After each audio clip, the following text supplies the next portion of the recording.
Okay, I'd like to call a meeting to order of the San Mateo County LAFCo at 2:31 for June 15th, 2022. Angela, if you can go through the verbiage we need to say now.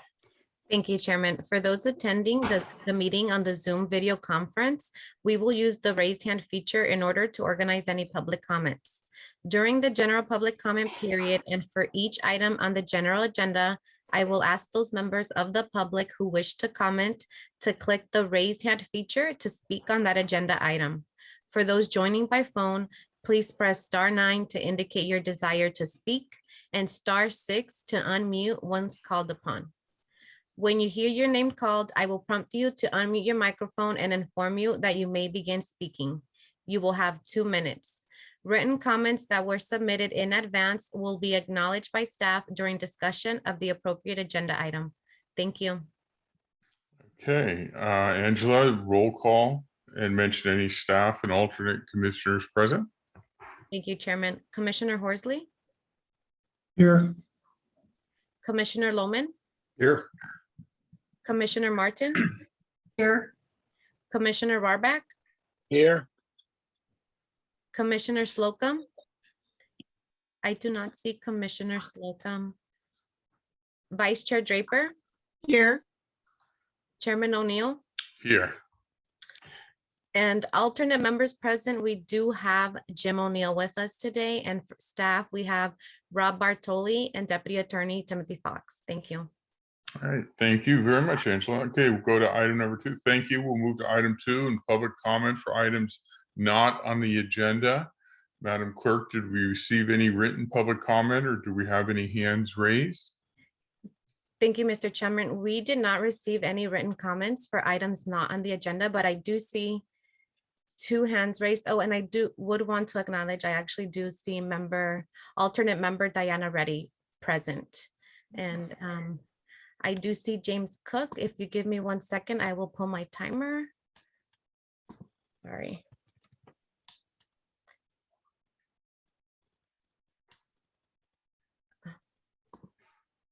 Actually, Chairman, I'm gonna keep time on my end and I will allow Mr. James Cook to speak. Mr. Cook? Hi, Mr. Cook. Yeah, I'm not sure if I was, I just raised my hand to let you know that I desired to speak, but I wasn't sure if it was for this section or another section. This is for items not on the agenda. Okay. So I guess I'm not speaking on this item. I'll raise my hand appropriate for the next one. Okay, thank you, Mr. Cook. And with that, Chairman, we do not have any hands raised for items not on the agenda. Okay, so I'll close public comment for items not on the agenda. Next is item number 3, the consent agenda. It's approval of the action minutes, resolutions to make findings relating to remote meetings under the Brown Act, and for LAFCo file number 22-4. Do we have a motion to approve the consent agendas? Move approval. Second. Okay, we have a motion by Commissioner Horsley and a second by Vice Chair Draper. Roll call, please. Commissioner Horsley, Yes. Commissioner Lohman, Yes. Commissioner Martin, Yes. Commissioner Warback, Yes. Vice Chair Draper, Yes. Chairman O'Neill. Yes. Thank you, Chair. Your motion passes. All right, next I have a, let's see, item number 4, appointment of the public member and alternate public member. Rob? Thank you, Chair O'Neill. So this item was continued from the May 18th, 2022 LAFCo meeting. And this is for the appointment of the public member and the alternate public member to LAFCo. And under the Cortese-Knox-Hertzberg Act, a section that's forth, the LAFCo terms of the commission members shall be 4 years ending on the first Monday in May, with the provision that members shall serve until the replacement is appointed. Currently, both the regular public member and the alternate public member terms required appointment for a term ending in 2026. Pursuant to LAFCo policy, staff distributed and posted a notice of the vacancy dated on January 31st for the submittal of applications by April 18th. Notices were distributed to the cities, special districts, and to the county. And in addition, announcements were posted on social media, reaching residents in San Mateo County. Chair O'Neill, Commissioners Horsley and Lohman served as the Public Member Recruitment Committee to interview the applicants for the regular and alternate public member positions. The commission received 4 applications in response to the release into the notice. And after conducting interviews with the applicants and careful consideration of the applications, the committee recommends Ann Draper be reappointed to the regular member position. And that the committee also recommends James O'Neill be reappointed to as the alternate member position. Government Code Section 56325 requires that an affirmative vote of the majority of the commission for the public appointments, including the affirmative vote of at least one of each of the members from the county, city, and special districts for the appointment. And so with that, the recommendation on this particular item is by motion, make the appointments of the LAFCo public member and alternate public member positions. Okay, I need a motion. So moved. It was, So moved. okay, Katie, did you make the motion? I did. Okay, then it was seconded by Horsley. Roll call vote, please, Angela. Commissioner Horsley, Yes.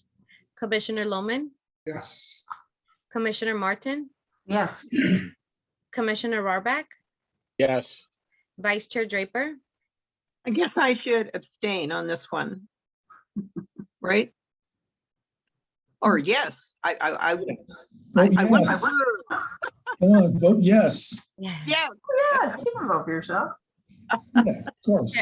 Chairman O'Neill. Yes. Thank you, Chair. Your motion passes. So congratulations to Ann and Jim on the reappointment. Thank you. There. So next, we're going to go to item number 5, adoption of the municipal service review for the city of East Palo Alto Sanitary District, and the West Bay Sanitary District. Rob, you will present. Yes, so thank you, Chair. So yes, the item before you today is the municipal service review for the city of East Palo Alto, the East Palo Alto Sanitary District, and the West Bay Sanitary District. And we'll briefly just touch on a couple items, and then we'll actually talk about the report and the updates to it.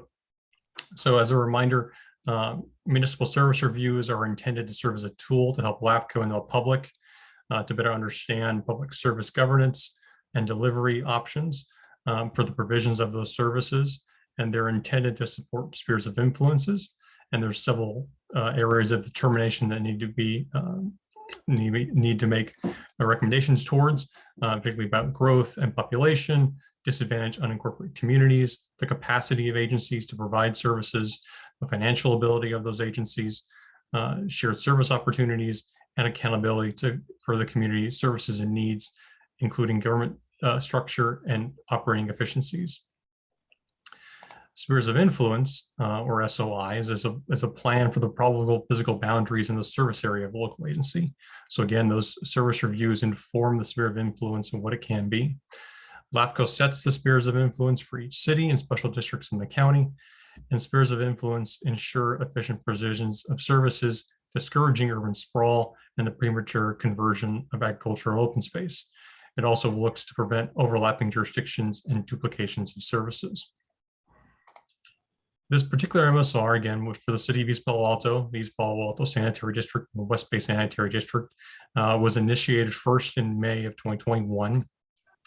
The request for this MSR was initiated by developers and residents of the city of East Palo Alto in response to their inability to obtain sewer connections for pending development projects in the city of East Palo Alto.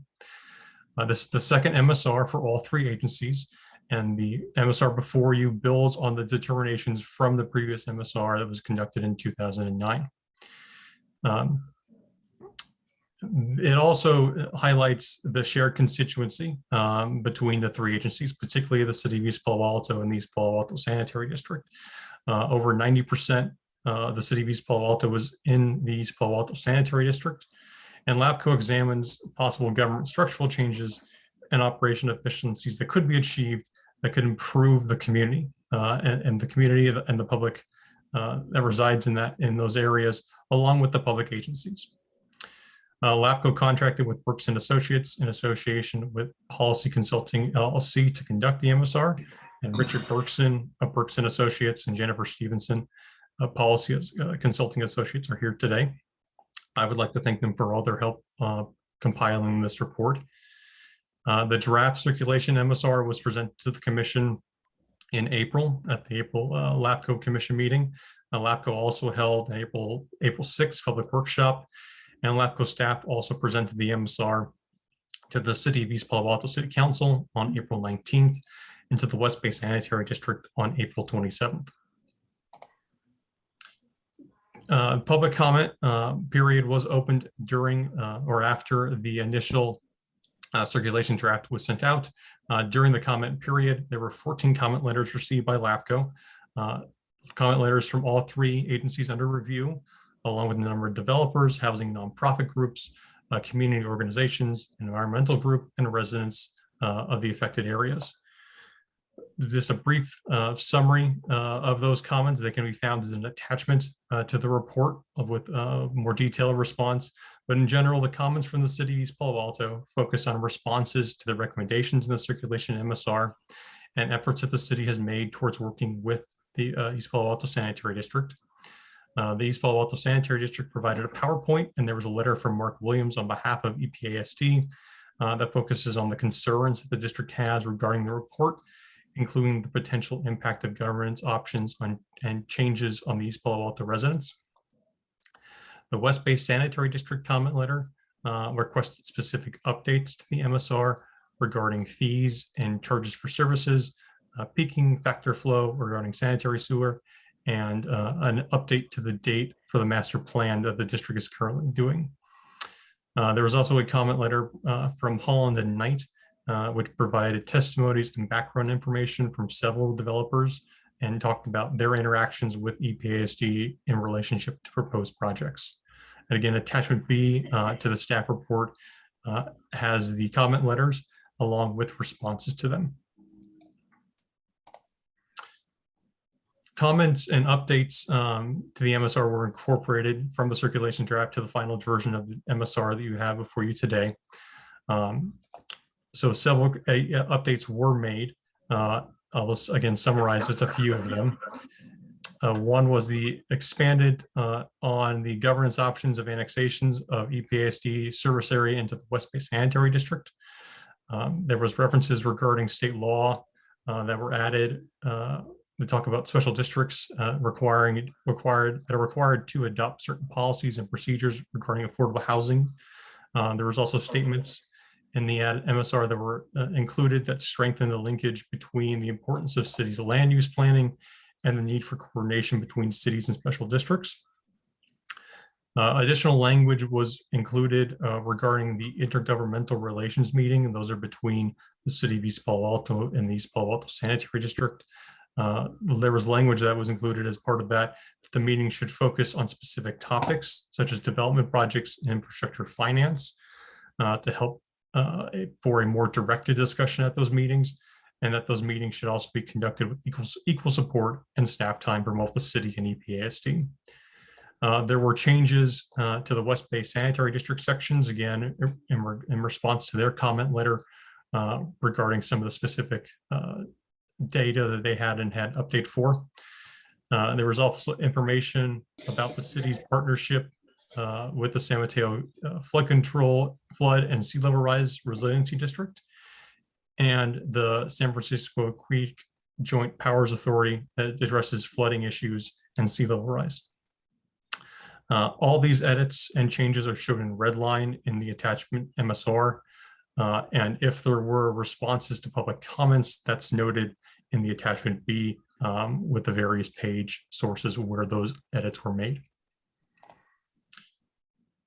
So briefly touching on the 3 agencies that are subject to the MSR. For the City of East Palo Alto, again, this is just showing a map of the city along with the overlapping EPASD service area and the West Bay Sanitary District service area, along with the adjacent city of Menlo Park. For the summary of determinations that are found in the report, so just to point a little bit of clarification. So determinations are the conclusion from LAFCo analysis of the agency, the services that the agency provides, the projected growth in the affected area, the public facilities that are needed for current and future conditions, the financial ability to provide these services and facilities, and the government structure, operational efficiencies, and transparency of the agencies. The recommendations that are part of the MSR are some potential actions that could be taken by the agencies in response to those determinations.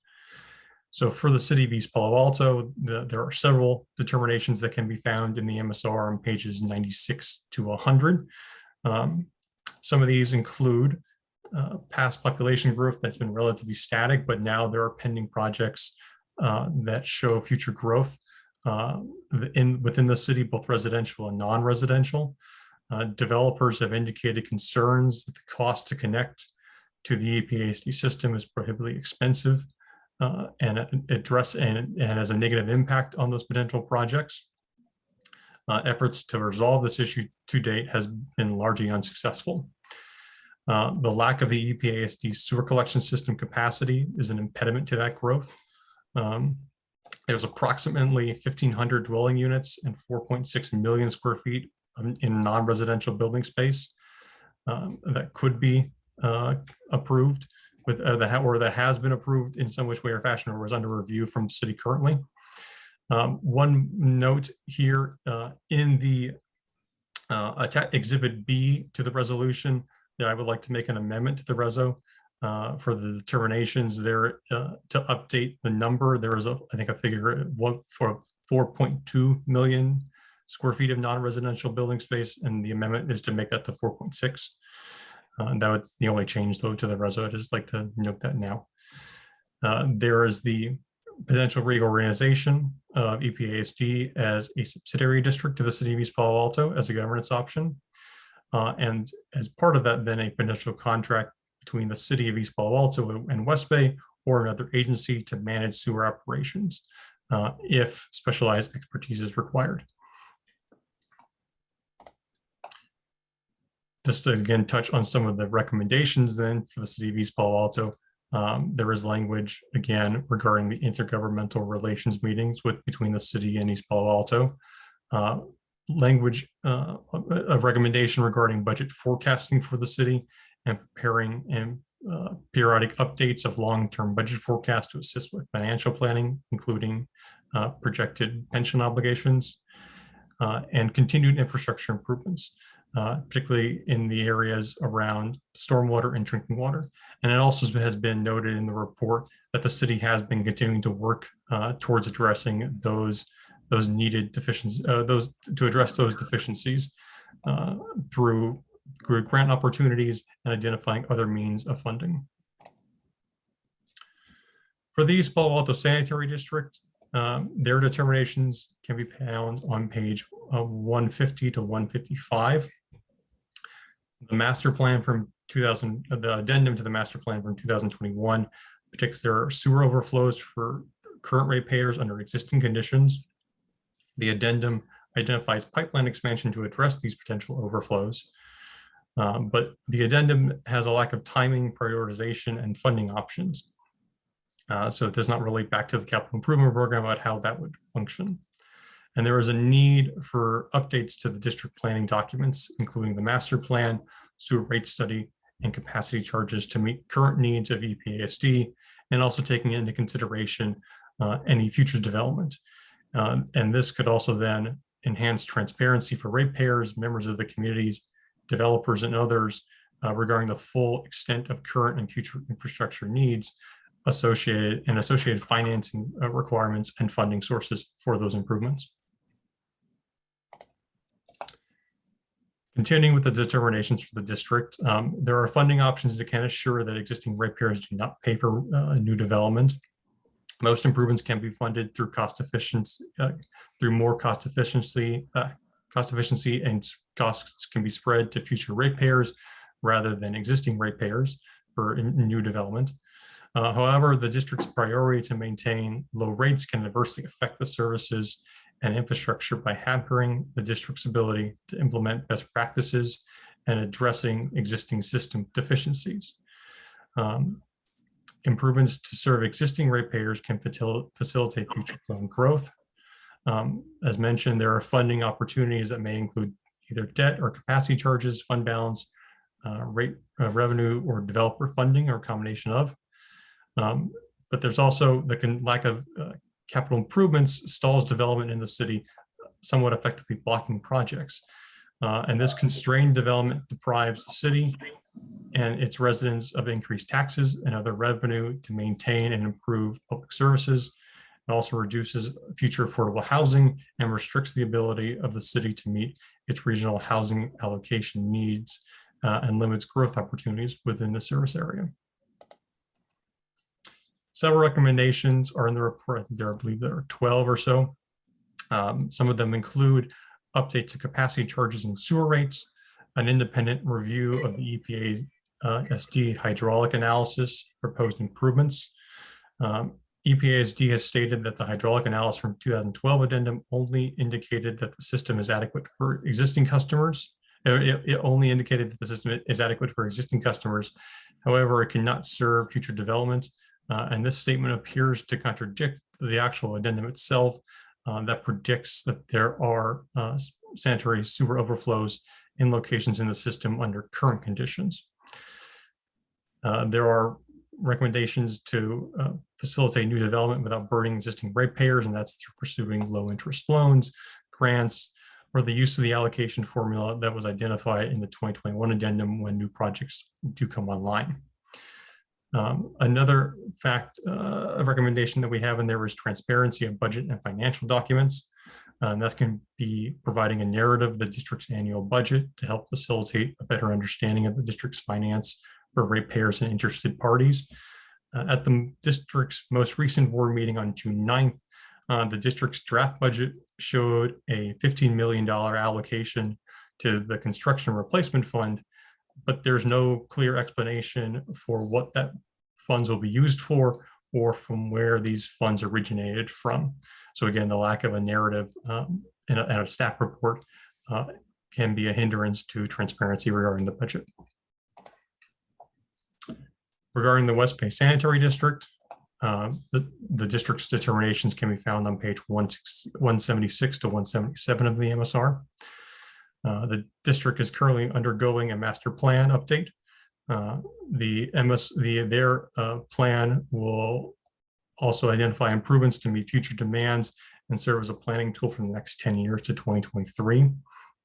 The new master plan will consider prior pipeline replacement and rehabilitation work and will include a new hydraulic model study.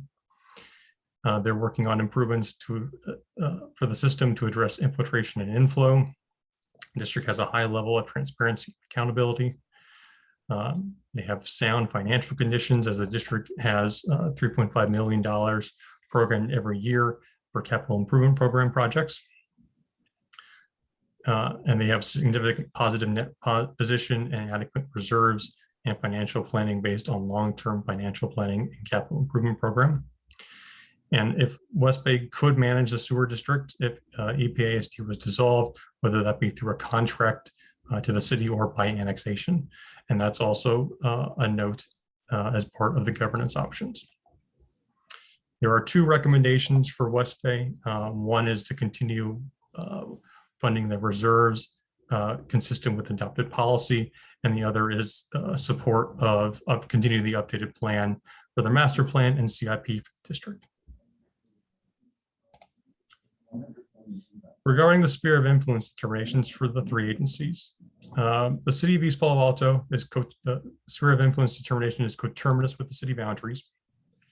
The East Palo Alto Sanitary District is dissolution, and it's been established in '85 and reaffirmed in 2009. And the West Bay Sanitary District, which includes the boundaries of the district and portions of Menlo Park, Atherton, Woodside, Portola Valley, East Palo Alto, and then portions of unincorporated San Mateo and Santa Clara counties. And again, that was reaffirmed in 2009. It's recommended that the sphere of influence for the three agencies be reaffirmed in line with the 2009 MSR.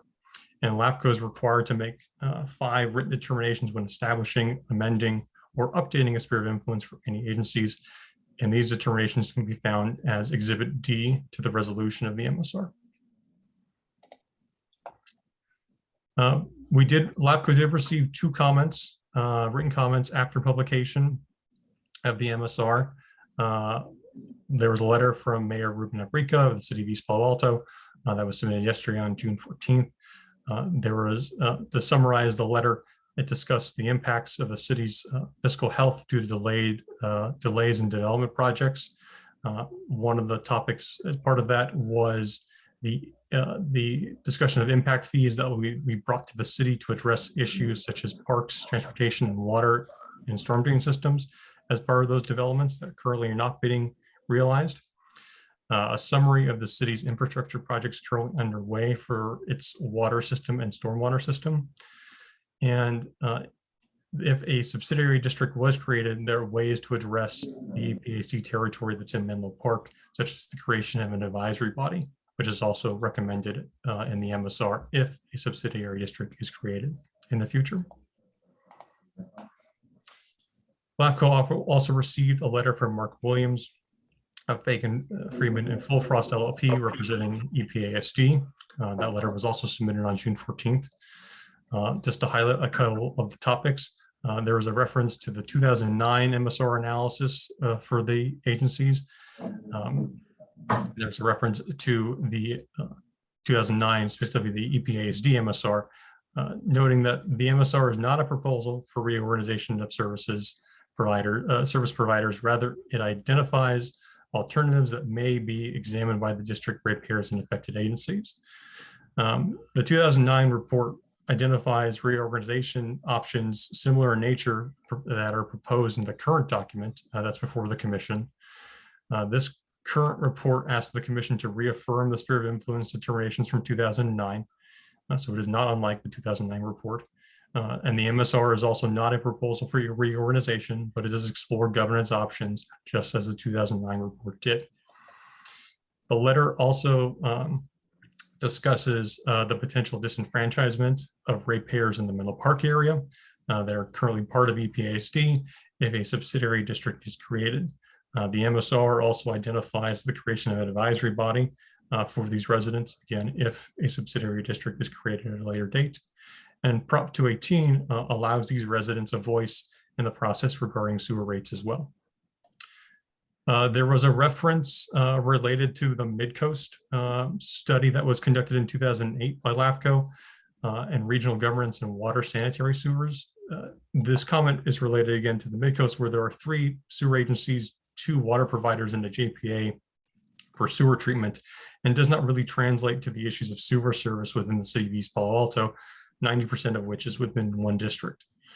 The letter also references JPAs of the Sewer Authority Mid-Coast side and Silicon Valley Clean Water, and that EPA is willing to undertake an approach that includes a countywide sanitation JPA.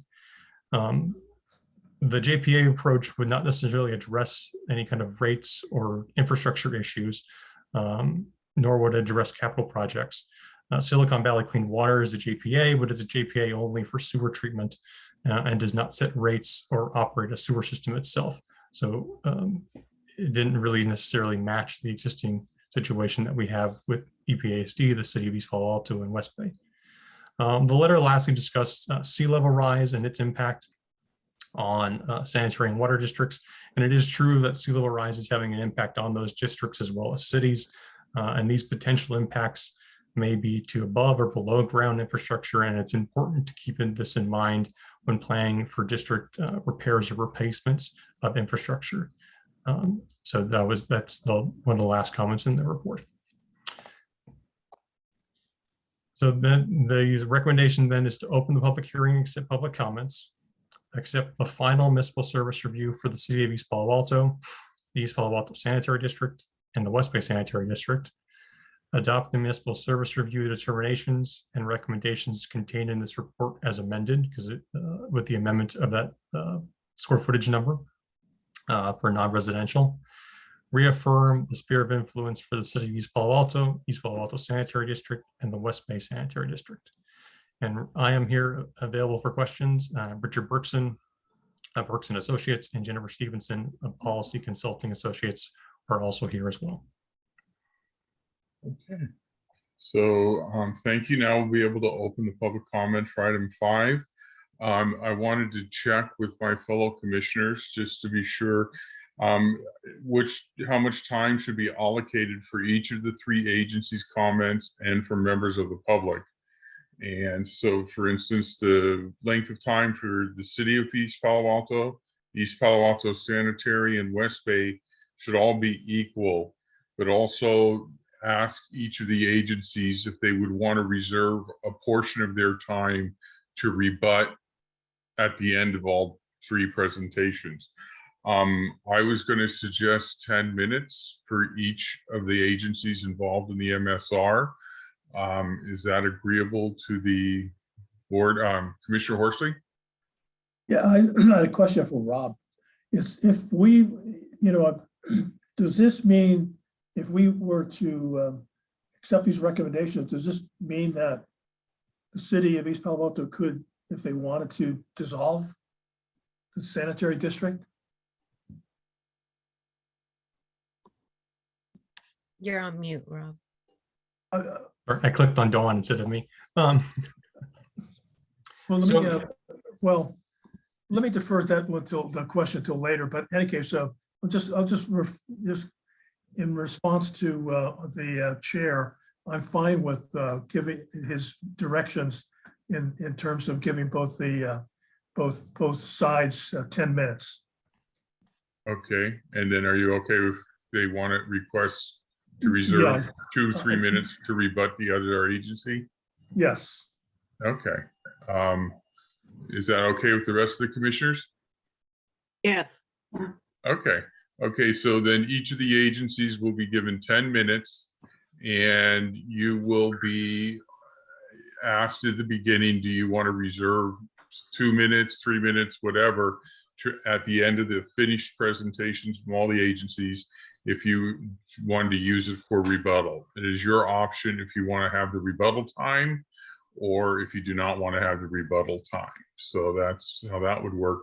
And then I think it's customary at the county, they give, is it 2 minutes for each public speaker?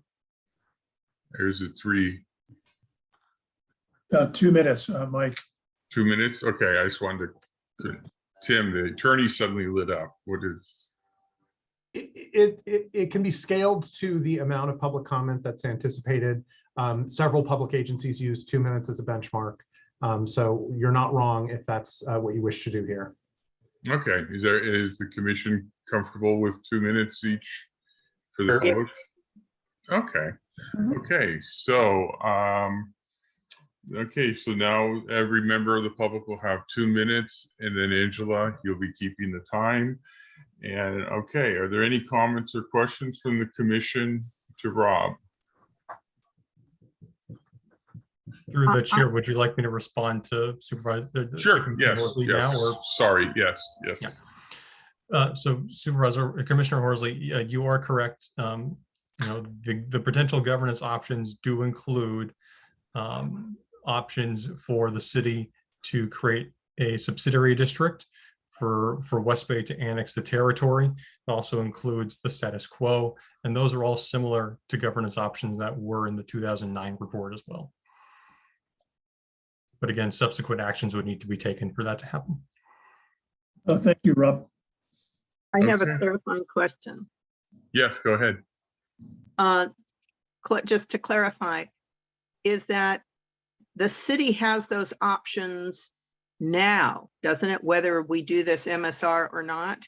And also, it's not a requirement, correct? It's just one that they have now and one that's being described in this report. Is that correct, or am I wrong? You are correct, because the sphere of influence is being reaffirmed, and there would be no changes to that. So yes, they would technically have the power to make those reorganization changes now. Is that all the questions from the commission? Through the chair, if I just may, for public comment for the agencies, I know there might be multiple people from those agencies, so you may want to just identify who the speaker will be, or if they want to split their time between various people for that speaker. I don't know, but that is something to maybe consider or ask for when you take public comments from the three agencies. Okay, so I guess we'll do the order of, first will be City of East Palo Alto, second will be the East Palo Alto Sanitary District, and the third will be West Bay. Just kind of go by alphabetical order. And you can each have a couple seconds to identify who your speakers are and whether or not you want rebuttal time. And I think the agencies are going to be speaking first, so they get 10 minutes to decide do they want, and then they will tell you about their rebuttal time.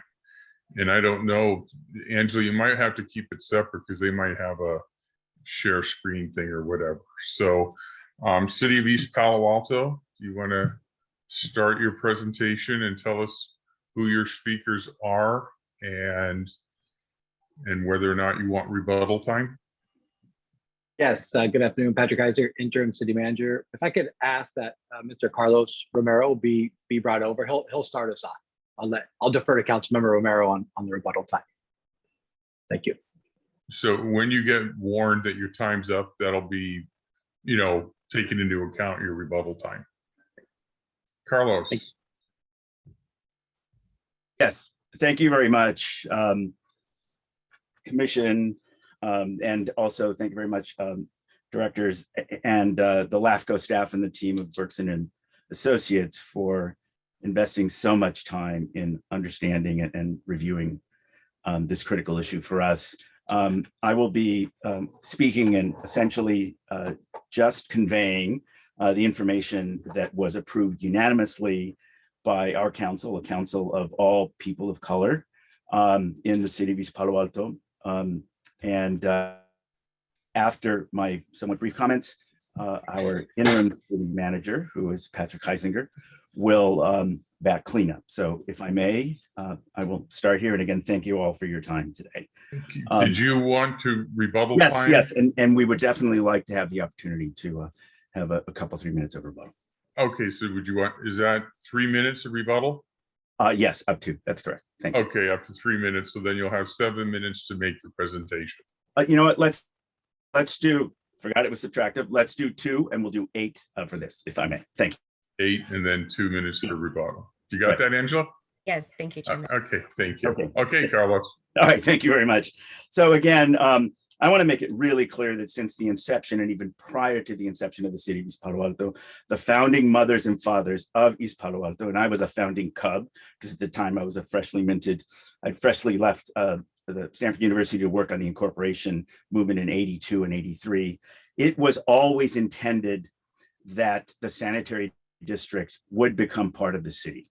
It did not become part of the city initially because one of the measures, which is measure C, failed primarily because there was a portion in Menlo Park that did not vote for this.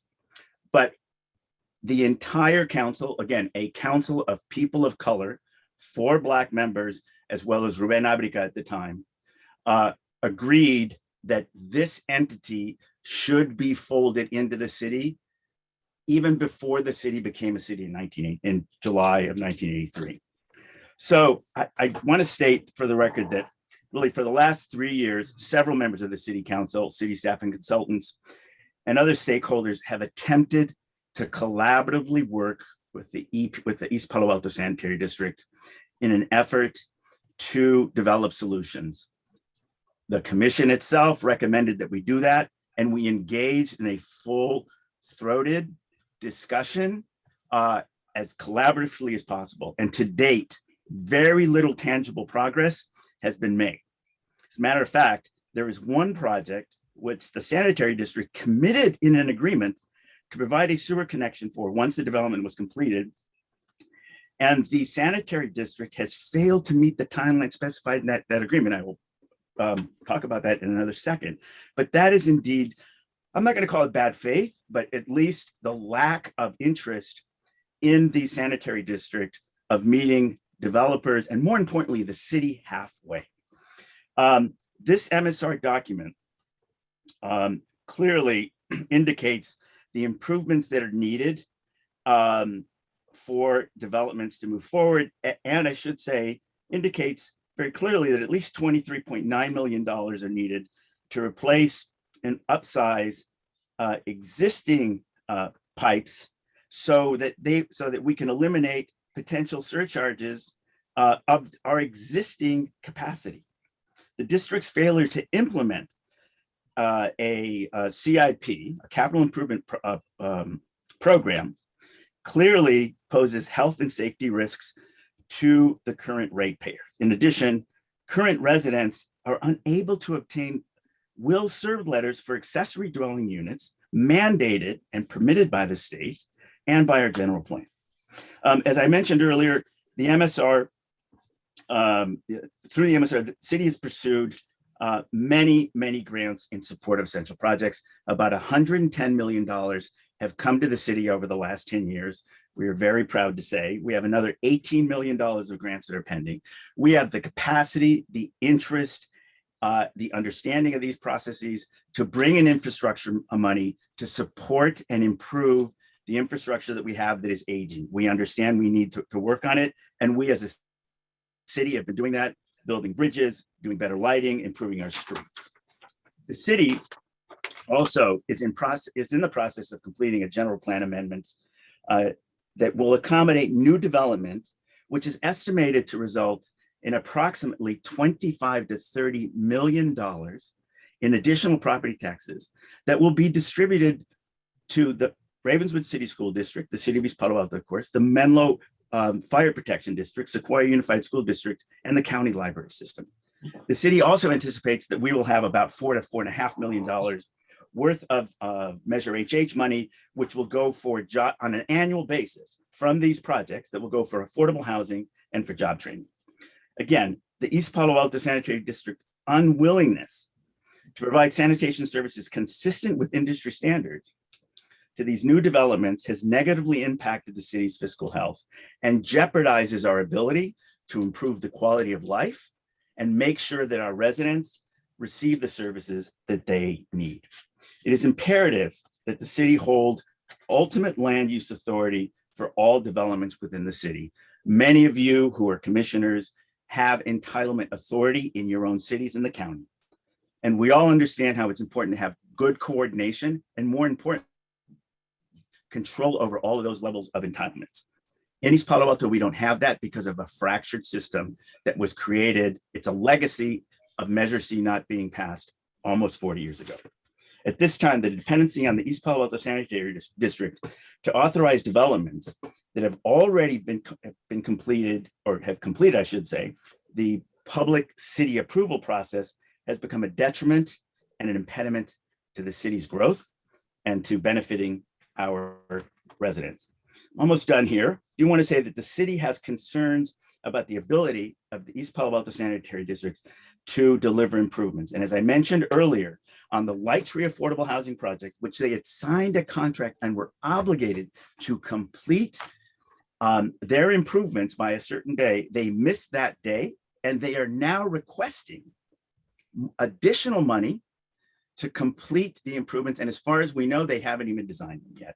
I'm not going to say that is incompetence, but certainly I'm going to say that maybe there needs to be a new person at the table who is moving forward the sanitary district improvements. For all of these reasons, and at the direction of the city council unanimously stated at our last city council meeting, we're requesting as a council that San Mateo County LAFCo adopt the municipal services review update for the city of East Palo Alto, city of the East Palo Alto Sanitary District, and the West Bay Sanitary District. And the reason that's important is because the work your consultants and your staff have done clearly demonstrate the need for an action that might indeed change the structure of who provides that service in the city. Thank you very much. Thank you, Councilmember Romero. And you have 2 minutes and 20 seconds left of your 10 minutes. Great. Thank you. Hi, everybody. Patrick Heisinger, interim city manager. I just want to reiterate the fact that through this process, the city has sent 2 letters, one signed by me, and then the other sent by the mayor. Both of those letters were the city council authorized both of us to send those unanimously. So we stand by everything that's in those letters. Some other areas I want to hit on is more from the staff's perspective. First, I do want to thank everybody involved in this process. I think the LAFCo staff and your commission has allocated a lot of time and energy on this process. The consultant did a lot of great work. I also want to thank West Bay and East Palo Sanitary District as well. All of us are in the middle of budgets and whatnot, and to go through this process just adds a little bit more stress. And so again, I want to thank everybody. Pardon me, Mr. Heisinger, through the Mhm. chair, there is only now 1 minute and 20 seconds left for the city of East Palo Alto. And I know you guys wanted to preserve 2 minutes for your rebuttal, so just Yeah. wanted to make you aware. Sure, thank you. I'll be quick. This really comes down to capacity. The city of East Palo Alto is a full service organization. We have a community and economic development department. We have a public works department with many engineers. We have some of the best consultants in the Bay Area. You look at what our council just approved with our latest budget. They approved millions of dollars in design money, millions of dollars in construction project money. We complete policy documents. We have impact fees.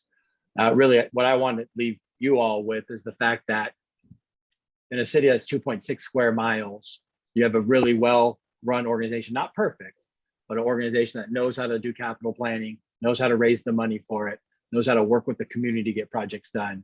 And right now that just is not happening. And it's really divided the community.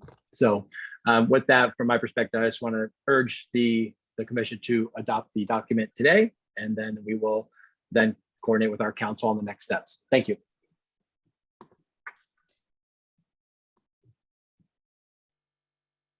You have 30 seconds left of your 10 minutes. So we will come back to you and ask if there's anything you want to rebut after we hear from the other two agencies. Okay, next agency would be the East Palo Alto Sanitary District. And if you can step forward and state who your speakers are and how much time you want to reserve for rebuttal. And then Angela, it'd probably be a good idea to keep the clock on the screen.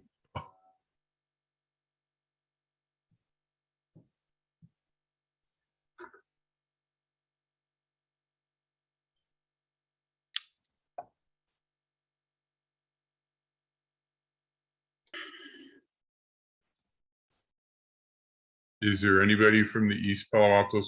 Yes, General Manager Akin is here.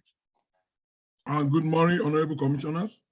Mark Williams will be giving the presentation on behalf of the district, and then I'll be making comments after that. Janet, if you could pause the timer and then we could promote Mark.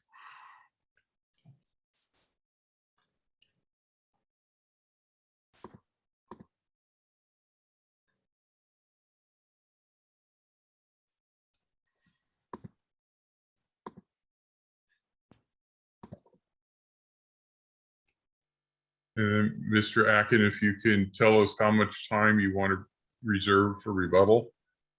Maybe 2 minutes. 2 minutes? Okay. So that means we'll put the timer on for 8 minutes so that you're aware when, you know what I mean, your time's up.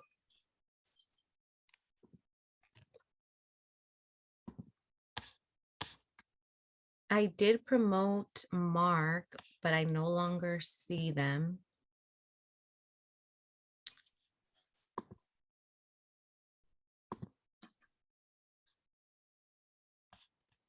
Mark Williams and Okay, here they are again. okay, you see them? Okay. And then James Cook.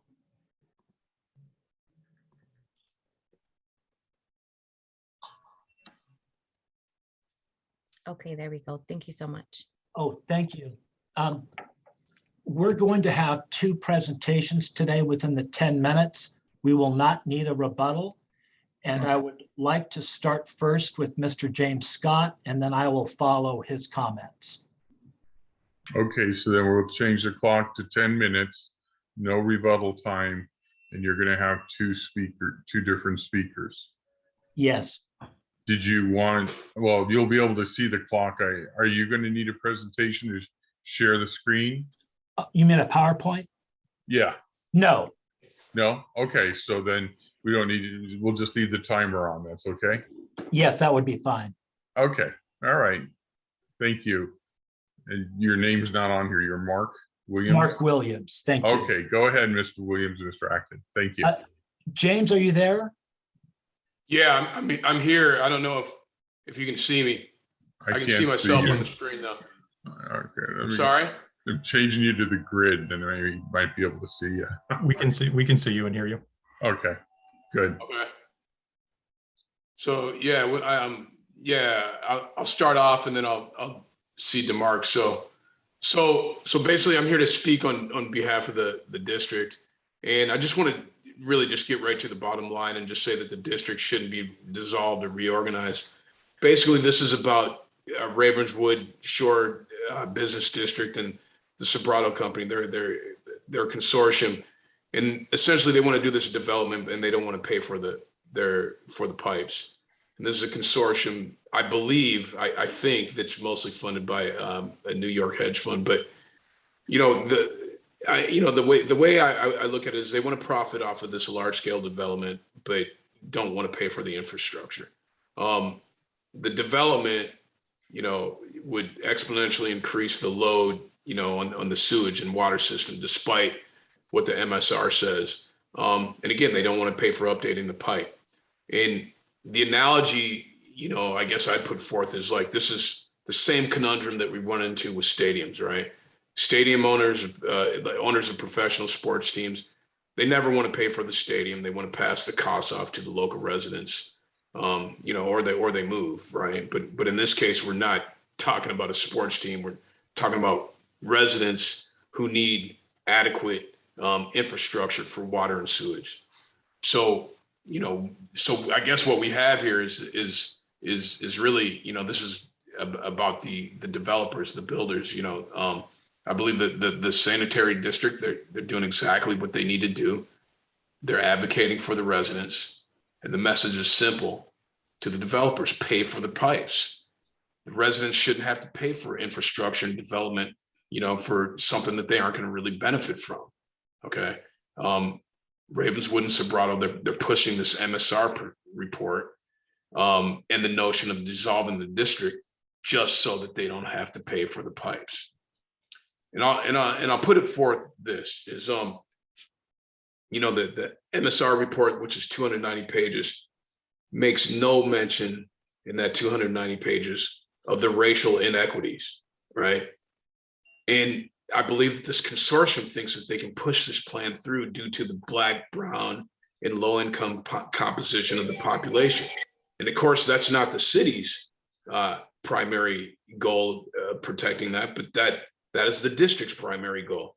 The populace has no real political or financial power.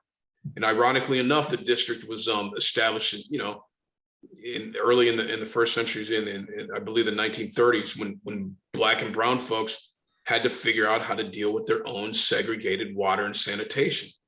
It was a segregated community, and it still is. And it still is, given the economic and physical moat created by, Stanford, Google, Facebook, the 101 and 880. Still, and the MSR report makes no mention of this. And it makes no mention of the displacement of Black and brown folks. It makes no mention of the increased rates for the Black and brown residents. And by proxy, the sanitary district is the only thing right now that will, help to prevent them with their actions and their discretion. So the way I see it is that the district, the sanitary district, is the only thing that stands between a mediated and agreed upon mutual solution and, prolonged litigation and the public relations nightmare. All right. The best solution is to require the New York folks to pay for the pipes. All right. By keeping the district as it is, status quo, the residents have a real seat at this table. They have real substantive decision-making. They become a real substantive and decision-making and economic partner. And so the solution is simple: just have them pay for the pipes. I'll turn it over to Mark. Thank you, James. Just to amplify on James' comments, why are we here today? at this particular time, looking at this MSR report, has there been a failure of delivery of services to current ratepayers? No. Has there been an environmental incident, a spill? No. And the report concedes that. Is there a concern about governance? No.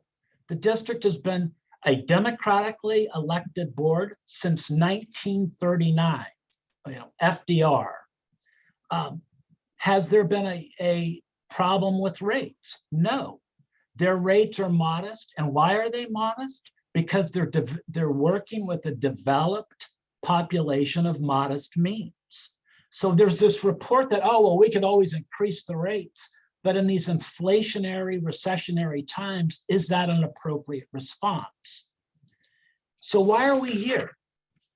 The reason we are here is that the developers and the district are embroiled in a dispute about the proper proportional amount the developers should pay. This is a business dispute. This is a business dispute that should be resolved in a complaint procedure, or failing that, in a lawsuit. These lawsuits happen all the time. What should my proportional share be? And these cases happen all the time. Why haven't they brought that? They haven't brought that because they're afraid, in my opinion, of a court judiciously balancing the evidence, carefully considering expert testimony, and making a decision. What they want to do instead is to come before you, because it's cheaper, and decapitate, if you'll pardon the expression, the negotiating team and replace it with, frankly, a more pliant negotiating table. So this is a negotiating tactic, and they're trying to subvert the legitimate purposes and concerns of LAFCo by conflating this business dispute into an agency killing event. If you look closely at the MSR report, you will see a stable, well-governed agency. It needs some help on its capital improvement plan. Sure it does. But if every agency that had an arguably inadequate capital improvement plan was to be dissolved, you'd have a lot of agencies out of business as a result of this. So the question then is, do you want to convert your proceeding into a negotiating gambit by the developers? Or is there a better approach? If you agree with this MSR report, retain our zero sphere of influence and attempt and lay the factual groundwork for a dissolution of this agency into a so-called subsidiary agency, you will have brought this district and this community to a cruel full circle. Let us just remind each other that the reason that this district was founded was because nobody else wanted this community. Palo Alto wouldn't let people of color live there. They wouldn't extend services. So this was put together to provide people of color sanitary services. But now, when the developers want to build 4 million square feet of property, and they actually want something and don't want to pay for the costs of this, let's dissolve this agency and take the property and take the rates and take advantage when it suits us. I think this LAFCo should resist this. I think they should retain the status quo with a caveat. And the caveat is that we be given an opportunity to either have a JPA with West Bay Sanitary District and enter into cooperative agreements and assist us in the planning process, and allow us to continue the services that we've provided for the last 80 years. I thank you for your time and hope you make the right decision. Thank you.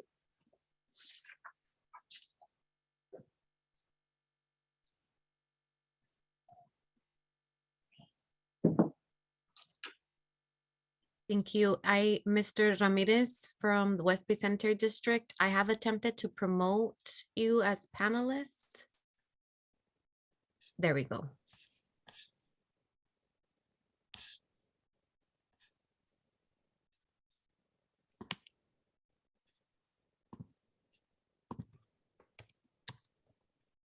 All right, good afternoon, everybody. Can you hear me? Yes, we can hear you. Okay, great. So thank you. And again, good afternoon, everyone. Thanks for giving us this opportunity to speak today. I'm planning on just speaking for maybe 3 or 4 minutes, and I'll save the rest for rebuttal if necessary. But I'd like to introduce myself. I'm Sergio Ramirez, the district manager here at West Bay Sanitary District. I've been here for about 12 years or so. Been in the industry for about 29 years now. And I've actually worked on the East Palo Alto Sanitary District sewer system once upon a time when I was young. But anyways, what I'd like to mention to everybody here today is that West Bay is proud to have been serving the local community for the last 120 years. Since 1902, to be specific. Over that time, we've grown in our service area from serving Menlo Park and Atherton to now serving Portola Valley, areas of Woodside, areas of Redwood City, and areas, a good portion of East Palo Alto. West Bay maintains a healthy relationship with all of our local agencies, and we do this to benefit the community overall. We work very closely with every city, including the East Palo Alto Sanitary District, by providing some mutual aid services and things like that. West Bay develops plans to serve existing ratepayers as well as future customers. So through our master plan that we've been working on here for the last 10 to 12 years now, it was revised in 2013. So it's due for an upgrade here in 2023. So we're working on that now. Over the past 10 years, through our master plan, we've managed to replace 18 miles of pipe. So we are confident in our abilities to manage and appropriately run a system, including rehabilitation and upsizing of the system. We do this through obviously ratepayer rates for sewer service charges, but also through connection fees that we've collected over time from developers and the like. The purpose for those fees are to upgrade your system as you go along. So we are proud to be able to do a good job for the community, and not just for our own ratepayers here, but the community at large. So West Bay's position is to serve the community, and we will support the community of East Palo Alto and whatever the community wants. Not necessarily what the government agencies want, but whatever the community says that we, wherever they need help, that's what our position is. And we are not interested in any way in joining a JPA. I hate to say we're good at what we do. We do not want to get bogged down with anything. So we're here to help, and that's basically our position. So thank you very much. I'll yield the rest of my time afterwards if needed. Okay, thank you, Mr. Ramirez. Is there any members of the commission that have a question they would like to ask before we go to public comment to any of the 3 agencies?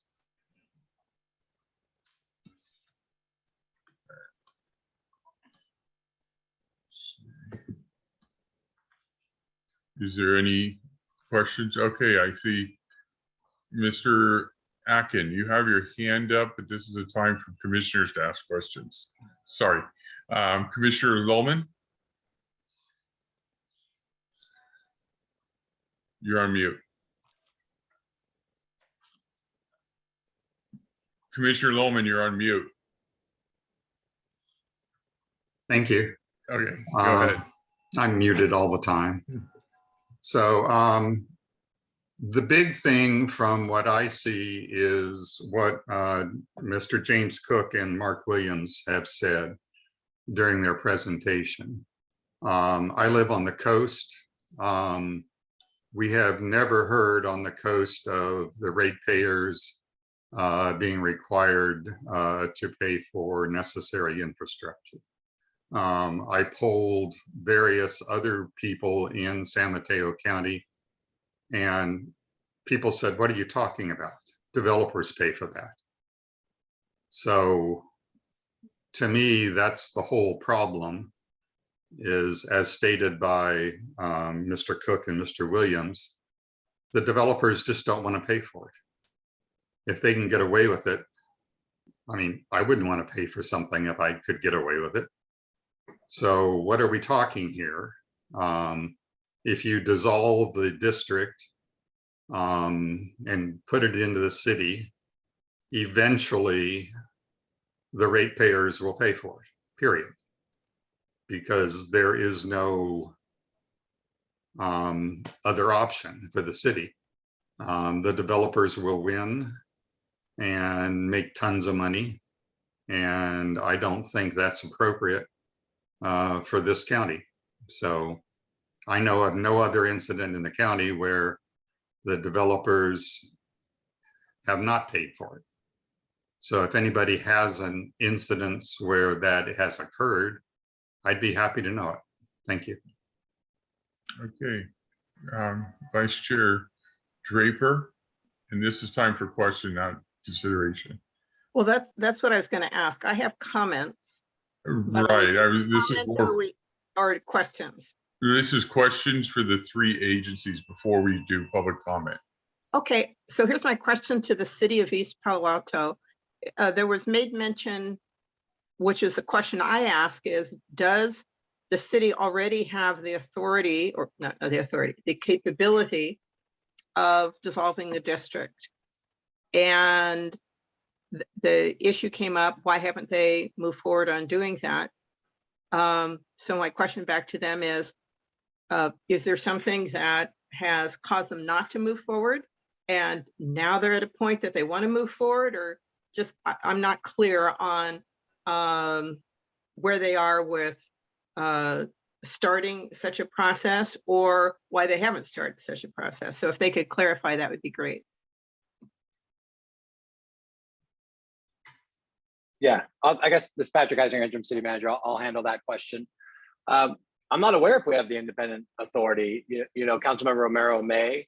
What I can tell you is the community, the city council, and other stakeholders were actually very interested in embarking on an MSR process to better understand the three entities in question. And I feel that, and personally, that it was a very comprehensive process, and it's a very comprehensive document that sheds a lot of light. But it was more of a process where there were public meetings about it, there were hearings about it, rather than just taking a unilateral action to dissolve. We felt we owed it to the community members to actually go on this, research and education process, and we feel that it served us well. Okay. Thank you. Any other questions from commissioners for the agencies? I have a question for Mr. Williams, Mr. Cook, or Mr. Aiken. What's your response to the statements by the city that you signed a contract with the city to supply the capability for the affordable housing to be built, and you didn't perform according to the contract? What's your response to that? I would like to respond to that. Okay. It is true that we signed a contract with the developer to provide infrastructure for them. We hired a consultant that was recommended by the city to prepare CEQA document for that project. The consultant came back and said the project is exempt from CEQA, and we proceeded to design. After completing the design, I called the consultant again and said, we are ready to advertise the project. Are you sure we are exempted from CEQA? The consultant came back and said, we are not exempted. I said, why? He said, portion of the project goes under a pond, and that pond is under the jurisdiction of Army Corps of Engineers, and it may require Section 404. Then I told the city, this is the consultant you recommended. Now he's coming back to us and said we need Section 404. In the city's general plan, the city stated categorically that these projects are exempted from CEQA. Now, the city consultant now came back and said they were wrong. And because they were wrong, they requested that we bifurcate the project. And I told them, if we bifurcate this project, there is going to be cost implication that was not envisaged before. That you told us is exempted from SEQRA. The city told us is exempted from SEQRA. If we bifurcate this project now, it's going to have cost implication, and those costs will be absorbed by the existing ratepayers unless we sign an amendment to the contract. And the city refused, the developer refused. We proceeded with the project. We advertised the project. We bifurcated the project. The portion that is under the pond, we hired another consultant to seek Section 404 permit. The other sections, we opened the bid last week, and the board awarded the contract. The contract is going to move to site in the next couple of weeks. So the notion that we have not even designed the project is false. And this is what the city does. They create the problem and they find somebody to blame. The problem was created by the city. They said, SEQRA the project is exempted from SEQRA. We proceeded, we agreed, and later we discovered that we need Section 404 permit. We bifurcated the project. 90% of the project is going to construction. The other section, we are working with Army Corps of Engineers to get Section 404 permit. So those statements are totally false. Now, what in regard, I sit on a city council, so I know the pressure that cities are under to add housing. What is your comments or thoughts, or what would you do in the future if you remained as you are to allow ADUs to be built? Because the city made the statement that the ADUs cannot even be built there, if I heard them correctly. Thank you, Honorable Commissioner. I would also like to address that comment. It is not true that ADUs have not been permitted. We permitted all ADUs up till today that have approached us. All ADUs. So that statement is not true. Now, the other thing that I want to address is that I have already hired a consultant to do a connection fee study. And what I told the board is that there are other options to solve this problem. I said the other option is that the board, we can go for a loan to build all these projects, but we have to change the connection fees. And the board said, okay, go for it. And I've already hired a consultant to determine what the new connection fee is going to be. I've already informed all the developers about this. And then once the determination is made, then the board will have to make a decision whether to put the burden on the existing ratepayers to service the debt. And when developers come, they will have to pay the connection fees to time. That is an option. We are already looking at that option right now. The connection fee study is going on right now. And once that study is completed in the next couple of weeks, then if the board decided to go for debt, then developers will just have to pay whatever the connection fees to recover the funds. We are also open to that option, but it cannot be done in a hurry because it takes time to do the connection fee study. It takes time to look for the debt. All these things takes time. Okay. And I'll add to Mr. Akupe's statements. Like just in the broader picture. I mean, he's talking about the actual technical things, but nothing in that MSR report and nothing that the city has said includes any way for the Black and brown residents to become an actual equitable economic partner. The city has not come up with, never presented an idea about, building wealth in those communities that already exist. There's nothing in that report or that the city or that the report has put forth with the residents taking some ownership in some of the development. So I just want to throw that out there as well. Okay, you also made a comment, basically, that you are democratically elected water board, the board for the water for the sanitary district, but pretty much if I remember correct from the staff report, 90% of the patrons or people that use the East Palo Alto Sanitary District are already East Palo Alto's residents. So wouldn't they be the same people voting for the city council as voting for the governing board for the sanitary district? I would like to address that. Can I address that, Honorable Commissioner? Yeah, go ahead, Akon. Now, this is what we have decided, because the same people elect the politicians, but they have different opinion when it comes to paying for infrastructure. And what I've advised the board is that let's have a survey, and we've sent out the survey, let the people weigh in, so that by the time we start the Prop 218 process to increase the rate to pay for this expansion, then it's not a surprise. The survey went out, probably this week, early next week, we should get the survey back from our ratepayers. It's just an advisory survey, it's not binding, but it will give the board an idea of what people are thinking. And I told the board that if the majority of the population or majority of the ratepayers want expansion, then the board can use this as a basis to make that decision. And then that means if we go through the Prop 218 process to finance $45 million, which is the cost of majorly cost of expansion, then we know that we're not going to have a re-vote. And that process is also ongoing. We sent out the survey, the results are coming back.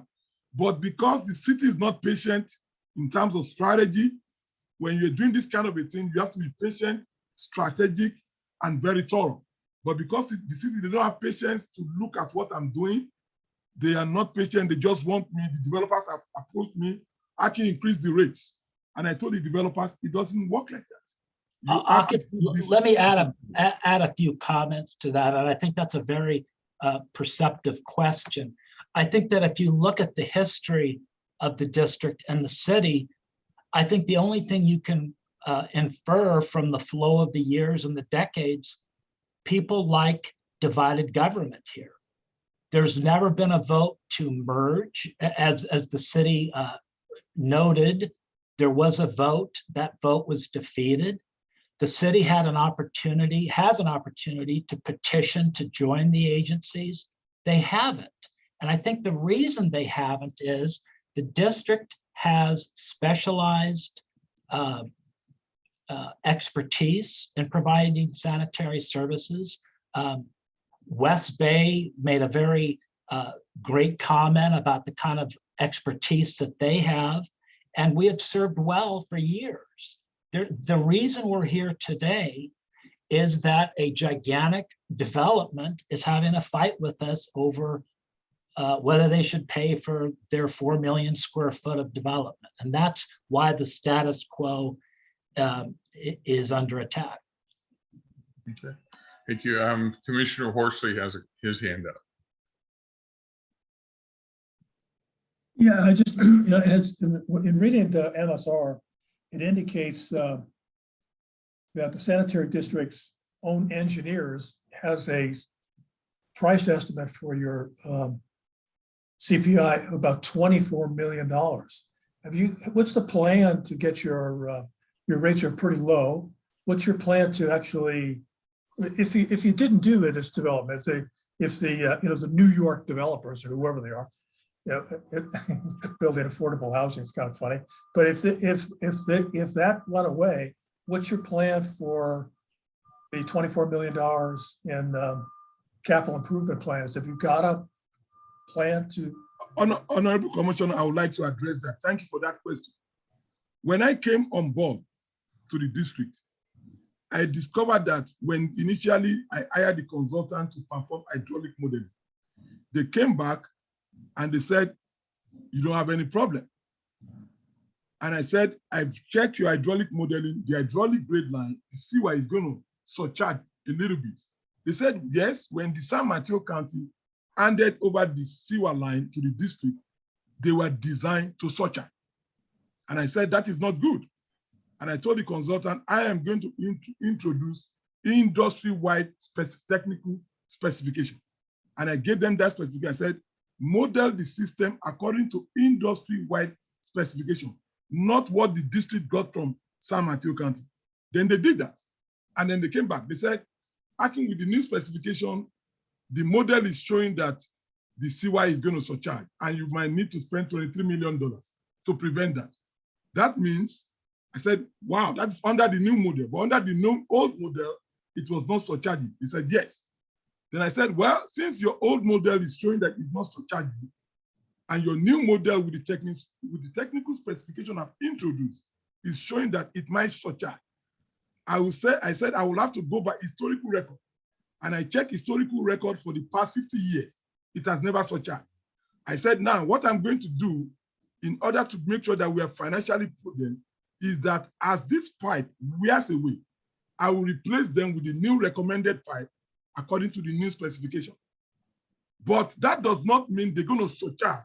It just means that they have more factor of safety. But under the old model, they were not surcharging.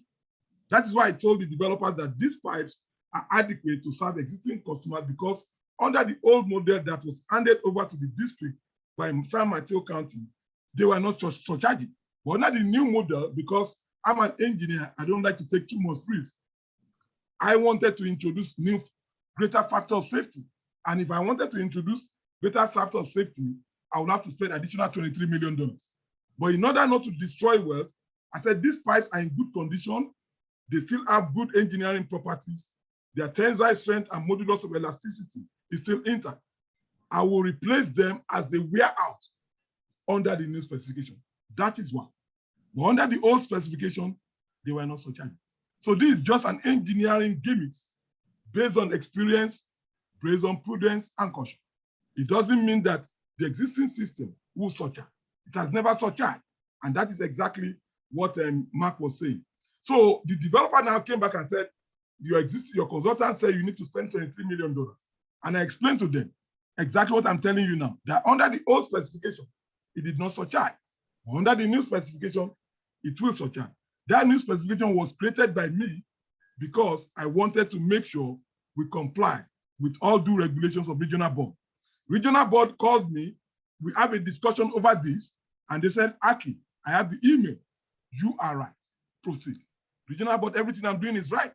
The developers went to the regional board, they reported it to the regional board. The regional board came to me, I have all the letters in writing, and they said, what I'm doing is right. That I cannot spend 23 million if the pipe are in good condition and they are not surcharging. But as they wear out and I replace them, I will replace them with the recommended pipes. For example, the pipe going to the treatment plant, that pipeline still have 100,000 gallons capacity in it. Even under the new technical specification, it still have a little bit of capacity. But if I am going to serve development, that pipeline does not have capacity for development. But it can serve existing ratepayers for the next 50 years without surcharging, even under the new model. Now, the developers are telling me to parallel it, put another pipe for them. That the existing ratepayers are not going to benefit from it. And that is going to cost $30 million. If the commission needs additional documentation or correspondence on this issue, we'd be more than happy to supply it. Okay, thank you. Vice Chair Draper. I think we're getting into a debate here, and I'm just, as opposed to questions, and I'm thinking that we need to hear from the other public members. It's right. I think we'll open up the public comments. So if there's any members of the public that wish to speak, please, you'll have 2 minutes. I see 4 hands. So if you can put your hands up, and you'll each be given 2 minutes to speak about this issue. So Angela? Thank you, Chairman. And as you mentioned, I do now see 5 hands raised, but before we take spoken public comment, I would like to note that we did receive, aside from the comments that Mr. Bartoli mentioned, we did receive a comment from Dixie Lee S. Spitz-Schultz, and I would like to read it into the record. Quote, I wanted to make an affirmative statement in favor of dissolving the East Palo Alto Sanitation District and having the city of East Palo Alto take over this operation. I am not associated with developers or any approved or project under consideration. I have lived in East Palo Alto for 22 years, and I have observed the operations of the East Palo Alto Sanitary District and have had concerns for some time. EPASD is a small utilities company that does not appear to have the capacity to adequately serve its ratepayers. In addition, having one source responsibility for all East Palo Alto services will make both accountability and ease of land use decisions profoundly better for the community. End quote. Thank you. I will then now call on Mr. Jeff Poich, followed by Court Skinner. Mr. Poich. Hi, I'm Jeff Page. I'm with the Ravenswood Shores Business District. I think if any of you had gone to one of the East Palo Alto Sanitary District board meetings and seen how their main objective is to have it done immediately, you would be supportive of this MSR. I think if any of you had taken a look at the agendas that they put together and the lack of staff reports, you'd understand how this entity is not functioning in an appropriate manner. It's pretty clear why the East Palo Alto Sanitary District doesn't want to have this MSR approved. It recommends that there's a dissolution, and I can understand why they wouldn't want that. But take a look at who is supporting the status quo. You've got the general manager and you've got a couple of lawyers. Take a look at who's supporting the adoption of this MSR. You've got Ruben Abrica, the mayor of the city of East Palo Alto. You've got Louisa Balda, who is with the executive director of the Ravenswood Family Health Collective. You've got Dwayne Bay with EPA Can Do. You've got Andrea Osgood with Eden Housing. You've got Barry Hathaway of Job Train. These are all people who are very much concerned about equity issues for the city of East Palo Alto, who are very much concerned about the livelihoods and the benefits of the people in East Palo Alto. So I would hope that you would take the recommendation from staff, take the recommendation from these fine people of the city of East Palo Alto, and approve and adopt this MSR. Thank you very much. Thank you, Mr. Page. I will now call on Cord Skinner, followed by James O'Connell. Mr. Skinner?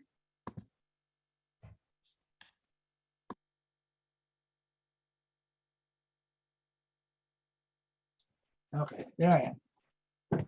Hello, I'm Cord Skinner. I've been a resident of East Palo Alto for over 30 years.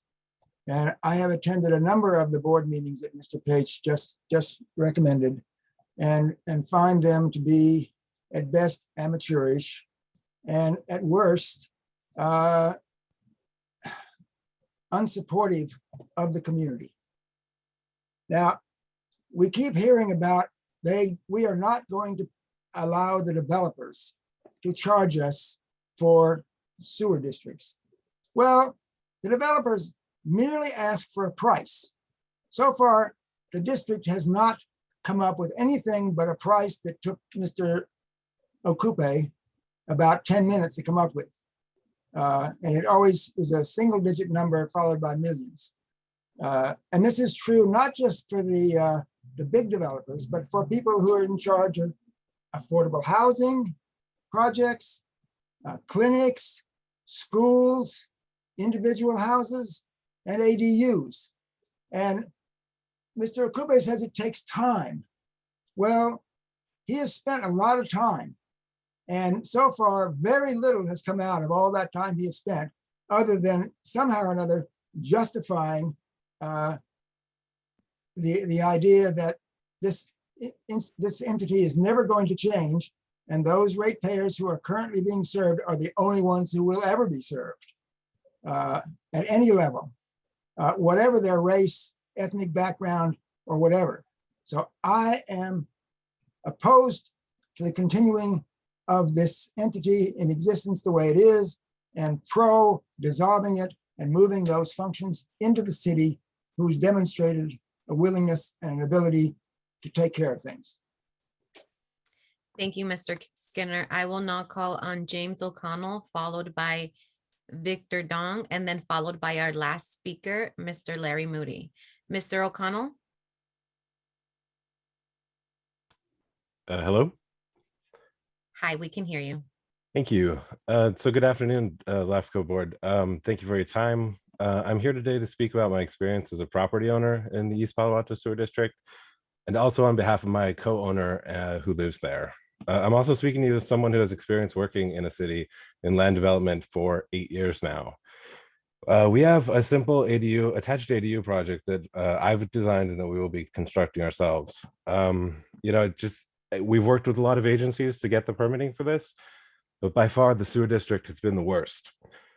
They've been incredibly difficult to work with, and Mr. Okupe in particular has a very sporadic and non-factual way of dealing with people. I mean, I have a lot more to say in my speech. There's a few things that I think are just worth pointing out here. Mr. Okupe is talking about Section 404. That's permitting that's required. It doesn't really have anything to do with CEQA, and he should know that, and he should have planned it into the budget of the project. Another thing about planning, you should be replacing about 1% to 2% of your pipes in your system per year. That's just to keep up with the aging of the system and to deal with a lot of issues like inflow and infiltration. I mean, there's a lot of things that the district they're saying that's just not true. And as much as I agree that developers should be paying, they should be paying their fair share. And really, it's the ratepayers. And I understand this as a city employee. It's the ratepayers that generally do the upkeep of the system, like I said, a certain percentage each year. It's ridiculous that I'm in this sewer district. I find the way that they operate is just nearly non-functional. And I agree with the other speakers that they should be resolved as quickly as possible. Thank you for your time. Thank you, Mr. O'Connell. I will now call on Victor Dong, followed by Larry Moody. Mr. Dong. Hi, my name is Victor Dong, and I'm a small landowner of half-acre land. We spent 5 years subdivided to 4 single-family units, and I'm here to support LAFCo to adapt to MSR and end the nightmare for many of us. Even as a small developer, I'm willing to pay fair portion of sewer upgrade fees, but EPASD basically asks each individual developer pay huge amount. The number most likely depends on Akin's mode. EPASD have no policy, no nothing. Like when I first go to the EPASD meet Akin, he said anything over 1,000 gallon per day need hydraulic analysis and approval. But according to the US housing industry, each normal house is 240 gallon per day. And my first single family unit is only 960 gallon per day. And after we calculated that, he said, okay, it doesn't matter. You still need to do the hydraulic analysis, which cost $10,000.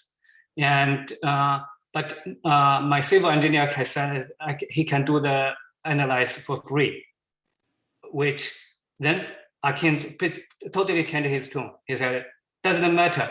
I cannot approve your project and unless you pay $4 million for the sewer upgrade fee. And then later he changed it to 40 million. Basically, I needed to pay the full amount of sewer upgrade for the whole city for my $6 million project. This guy is just spin all the lie and he just, in front of you, he said approved ADU. And we have James, which is working in the Redwood City, and he has a East Palo residents have application turned down. How can you trust these people? Thank you for listening and hope you can. Thank you, Mr. Dong. I will now call on Larry Moody, followed by Dennis Scherzer. Mr. Moody?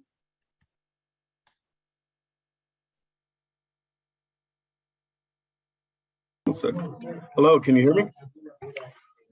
Yes, we can hear you. Okay, perfect. Thank you. Good afternoon. I agree with Mr. Dong. The general manager has not been a upfront and honest individual in my experience with him over the last 3 years. I am a former mayor of the city of East Palo Alto, and for the last decade, I have been working with LAFCo and working with our local residents to find out what steps it would take for us to have control over all of our utilities as a community. Because we, East Palo Alto, we want to develop our community.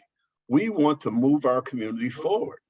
My first elected position was that as in 2003, I was appointed through the election to the board of the East Palo Alto Sanitary District. And one of the goals of our group was to move the sanitary district into the coffers of the city of East Palo Alto. We call ourselves a city on the move. We call ourselves a city that wishes to look like neighboring San Mateo County cities. We can't do that if our partnerships, you call them developers, we call them partners, people who want to invest in our community, who want to help our sons and daughters with their education, want to increase our tax base, want to put us in a position where we can feel proud of East Palo Alto today, are always hindered when they go to the East Palo Alto Sanitary District. Supervisor Horsley, you know our journey. And you know we have worked very hard to change the reputation of East Palo Alto and to be a community that we're all proud of. We are as diverse as any city in the peninsula. And we look forward to a city council that will continue to drive the city's, the residents' agenda forward. We want a quality East Palo Alto, and that requires partnerships. We need to bring the sanitary district under the umbrella of either West Bay or the city of East Palo Alto. Thank you very much. Thank you, Mr. Moody. I will now call on Dennis Scherzer, followed by Matt Schreiber from Edenhausen, which is our last hand raised, Chairman. So Mr. Scherzer.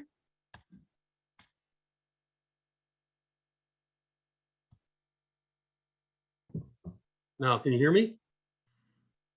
Yes. Okay, I'm in. All right, back to the MSR. And the summary that Mr. Bartoli showed, those bullet points, all those bullet points are theories and opinions. There's no empirical data to back them up. In a qualified report, you would have footnotes and citations. That information, there's no one who wrote this report who prepared it was an engineer. And there's a lot of other areas where there is no expertise that's available. So that is questionable. Also, I've asked several times now to Mr. Bartoli for a copy of the 1985 report. Although it's mentioned slightly in the MSR, it's not cited as the title of the report, the author, the date. You know, is it from a public agency? What is it? That needs to be scrutinized because it's likely it has, again, premises that aren't based on empirical data or facts. And that has been reaffirmed in 2009. Reaffirming it doesn't correct it. As far as the ADUs, if you look up in the government code under the ADU statute, it says right at the very top that if the city isn't the agency providing the sanitary source, they're required to meet with that agency prior to adopting an ADU ordinance. That hasn't happened, and we ask them and they haven't done it. As far as the city's general plan, it failed to evaluate our collection system and zoned a whole bunch of intensive stuff on top of it without taking that into account. And finally, since I'm running out of time here, there wasn't any real mention of our auditor's report, which we submitted. And Sterling Audit comes that way every year. And it's shown that the district is in better financial health than the city has been in a long time, if ever. Thank you. Thank you, Mr. Scherzer. I will now call on the last virtual hand raised, and that is Mr. Matt Schreiber. Hi, everyone. Can you hear me? Yes, go ahead. Hi, my name is Matt Schreiber. I'm with Eden Housing, project developer for the Light Tree Apartments. Eden Housing is a local Bay Area headquartered nonprofit housing developer providing 185 new income restricted units for residents of East Palo Alto. And I am here today to urge the committee to adopt the MSR because under the status quo, developers like Eden will not be able to continue to build in East Palo Alto. Given the critical nature of our housing, it's come up a couple of times that developers are not willing to pay our fair share. However, Eden Housing in 2020 paid $2.5 million to the sanitary district as part of a capacity impact fee. And we are still 20 months out and have not seen our less than 1 mile of pipe upgraded despite the timing commitments made in our agreement that was signed back in 2020. In fact, I included this in my comments, my written comments. Soon after the agreement was signed, we got an email from the general manager saying they wanted to hand back the upgrade upgrades to the developer. And we are not in the business of building or maintaining a municipal sanitary district or sewer system. We are in the business of building affordable housing. And I urge the committee today to hear the comments that have been said to increase the accountability, which is currently non-existent under the status quo, and allow the city to take back the sanitary district and the sanitary management within the city. We've worked with them on many different funding sources that would allow them to improve without touching rates, such as the Affordable Housing and Sustainable Communities program. And we are willing to continue to find creative funding solutions with the city. And we fully support and urge the committee to adopt the MSR today. Thank you. Thank you, Mr. Schreiber. And Chairman, with that, we have no more hands raised from members of the public. Okay, so I'll close public comment regarding this item, and I bring it back to the commissioners for their questions or comments or deliberation. Mr. Romero, unless there's a question for the city, this is the commit. Oh, wait, this is your time for the rebuttal. I'm Correct. sorry. I was just going to do a point of I'm personal sorry. privilege. Thank you. Yeah, sorry about that. It's okay. Yeah, will you put the clock up and how many? I have very few seconds, so can you just let me know how many seconds I have then? It is 30 seconds, and I can ping you when you're 20 seconds. Or here, Janet will share. Okay, thank you. If Thank you you, would, Janet. that would be very, yes. Thank you, Janet. Okay, just tell me ready, set, go. Okay, I'll start. Why are we here? We're here because of good governance and effective implementation. Clearly, they're not following Prop 218. They're not following the Mitigation Fee Act, AB 600. Additionally, the racial argument that is brought up by Mr. Cook is a canard. When your only tool as an attorney is a hammer, everything is a nail. This is not a racial issue. We are governed by people of color, have always been, and we take self-determination seriously. We have always controlled our destiny. Thank you. Okay. East Palo Alto Sanitary District, you had, I forget how much time. We had 40 seconds. 40 seconds. Did you want to do a rebuttal and use your 40 seconds? East Palo Alto Sanitary District? No, we will waive rebuttal, Commissioner. Okay. And then the West Bay Sanitary District, did you have any more comments you wanted to make? Only just one clarification. Thank you, Commissioner Lohman, for your comments earlier. Often we do partner up with developers where if there is a sewer pipe that needs upgrading or rehabilitation for that matter, if a developer comes in and that pipe segment is within our forecast, we do partner up and make them pay their fair share. And we pay our share, obviously, the existing ratepayers, but also through our connection fee, we are able to set money aside for growth and capacity.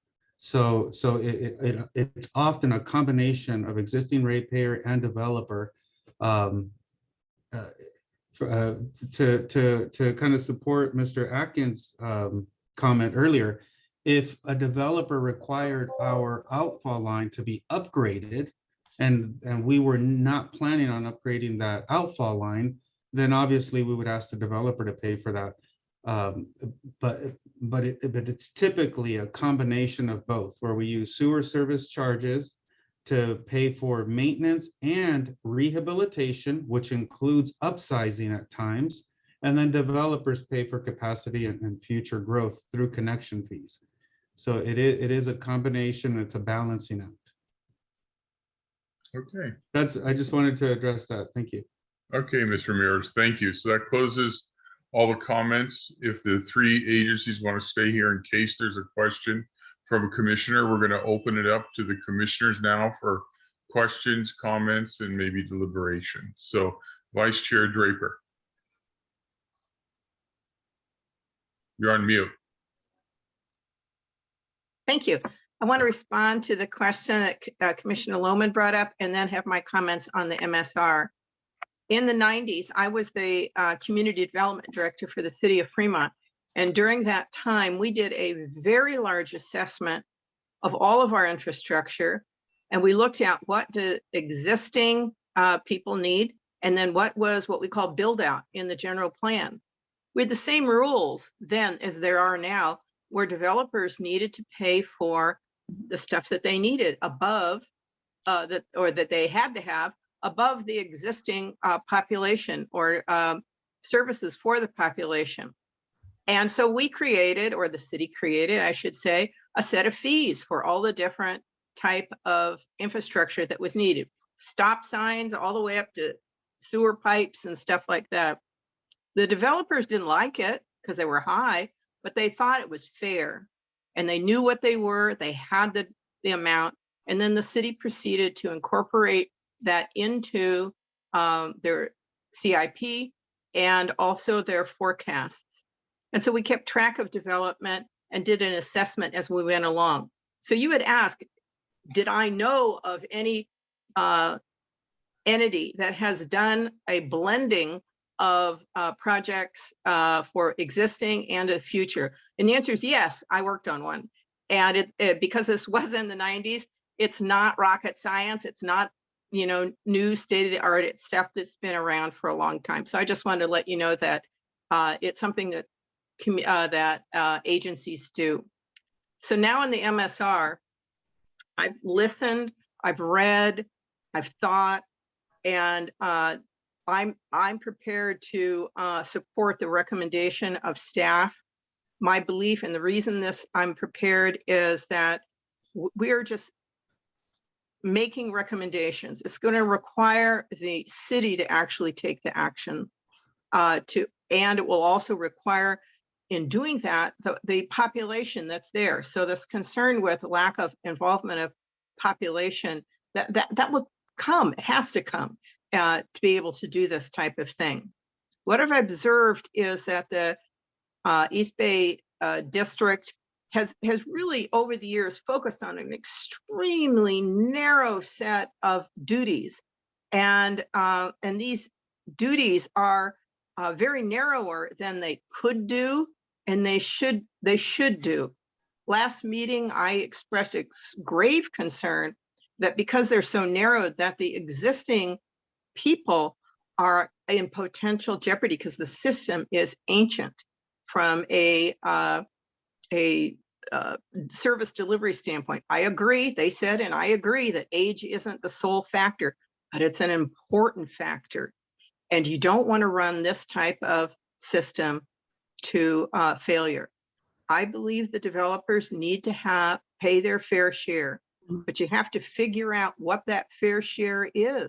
And you have to figure out what are the existing deficiencies of the existing system so that local people, don't pay for the developers, but they also have continued services. And that I don't see the district doing. They say they're going to do it, but the information that we have is that they haven't done it. And or when they have the opportunity, they haven't followed through. So I'm very concerned. My issues are governance. I'm the public member, and I don't have an investment in any one type of local government. And I agree that that there is a lot of different governance in San Mateo County, but I want good governance. That's what I'm for. And I think that if East Palo Alto follows through and does what is in these recommendations, then there'll be a process that will look at all these factors, and the community as a whole will benefit. And that, so I'm, like I said at the time, would support the staff recommendation. Thank you. Thank you. Commissioner Horsley. I don't think I could say it any better than Commissioner Draper has articulated that. It appears to me from reading the MSR that just looking at the district's own engineering report indicates that they have a capital improvement plan that would cost in a neighborhood of at least 24 million. And that's probably an underestimation of a system that really has not kept pace with what they need to do, with just even with their existing homeowners and just existing properties. Their own engineering report indicates that they could have 38 sewer, potential 38 sewer overflows in storms, yet they report 0 over 10 years, which, of course, that's a self-reporting. It's not as if somebody else, some other agency is reporting. So it looks like this is a system that where they have really emphasized the cost to keep their costs really low without actually maintaining the system. And it looks like they have decided that, hey, gee, that which we should do all, developers, whoever they are, whether it's Eden Housing or, individual homeowners have to pay their fair share.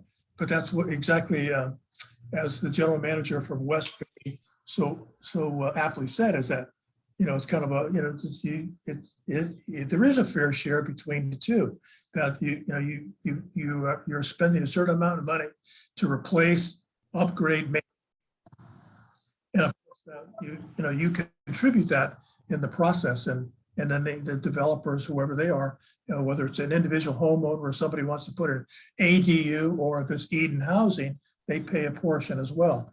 But this district has demonstrated that they are non-performing, and so I'm also prepared to accept the recommendations of the MSR. Commissioner Rohrbach. I'll be brief. I also support the recommendations of the MSR. I'm also very much influenced by the fact that the City Council unanimously thinks that they can do a better job of providing sewer services to the community. It's a historic aberration that East Bay got started in the first place. So I support the recommendations of the MSR. Thank you. Commissioner Lohman. You're on mute.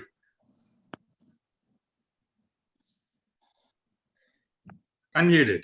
Yeah, good. I can hear you. I just wanted to say that since this initially started, I've been in favor of negotiating fair proportions, ratios, splitting from day one. This MSR, however, never mentions anything about that. And the MSR says dissolve the district, period.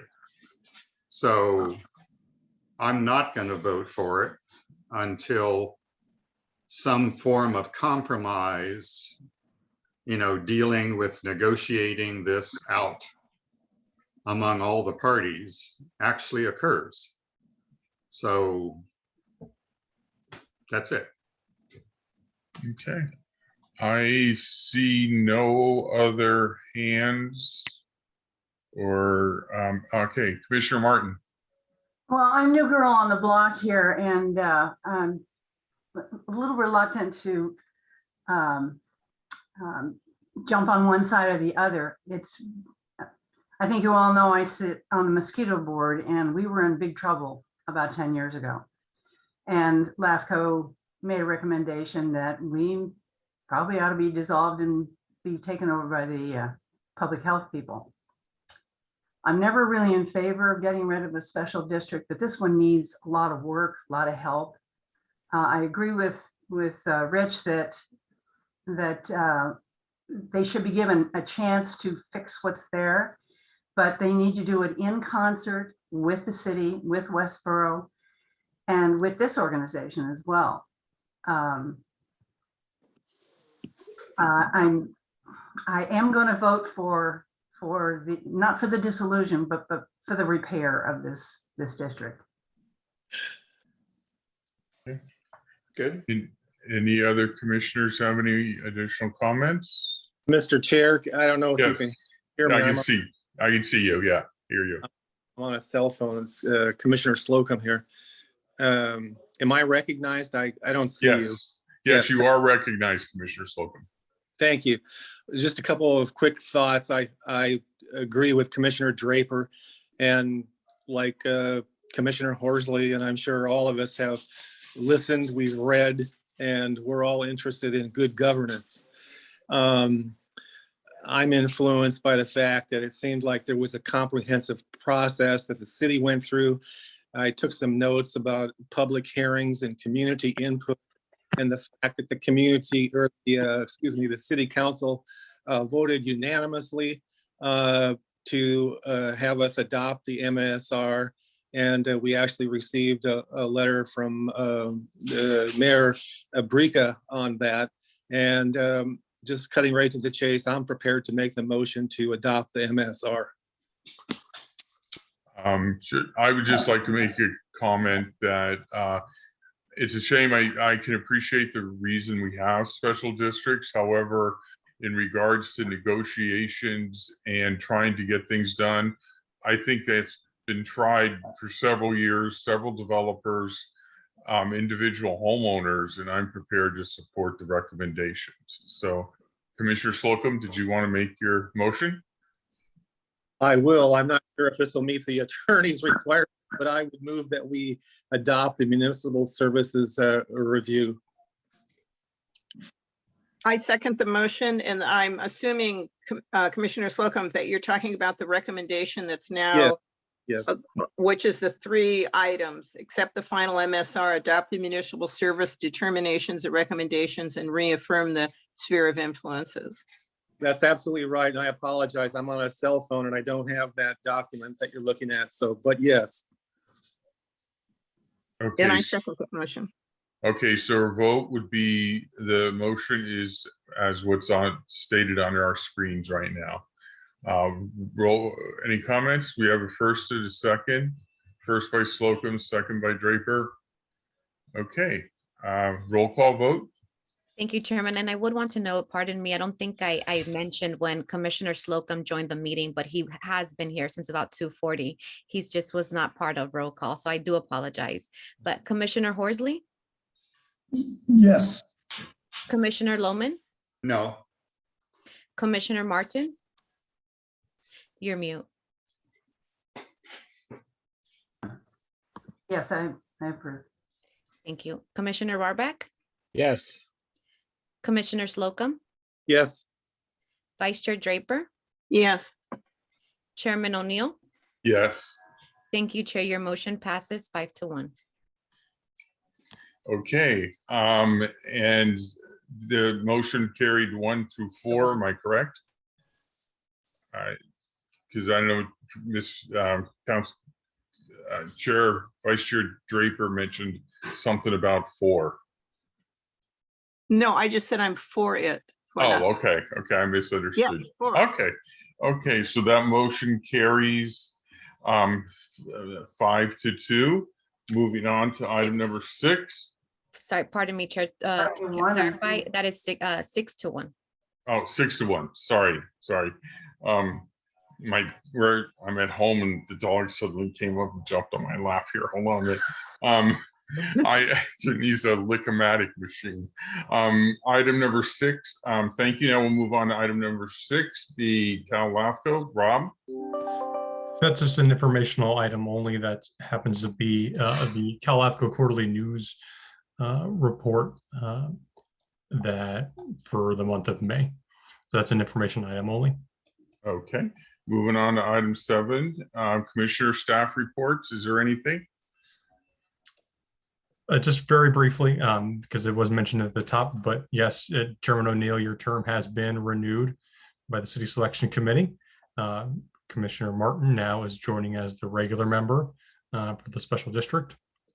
And then we have reappointed now both Vice Chair Draper and Commissioner and alternate Commissioner James O'Neill in their public member positions. So we continue to have a full roster with the exception of the vacant, now vacant alternate special district seat, which LAFCo will conduct the election for here in the next upcoming months. So hopefully we'll have that concluded relatively soon. Okay, thank you. Next, we'll adjourn. Item number 8, we'll have adjournment for our next meeting scheduled for July 20th And is there any other commissioners that have anything to say or? Nope. Okay, so I'll adjourn the meeting and thank you, everybody, and have a good summer. Bye.